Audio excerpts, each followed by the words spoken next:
Hi అండి అందరికి. ఈరోజు మేము పిల్లలకి సరదాగా ఒక గేమ్ ఆడిస్తున్నామండి. ఇక్కడ ఒక మిడిల్లో ఒక సర్కిల్ గీసాము.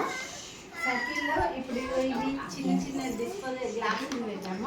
మీరు మౌత్తో ఊది దాంట్లోకి పంపిస్తారు.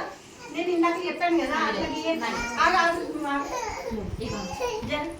ఊది దాంట్లో గట్టిగా వదాలి.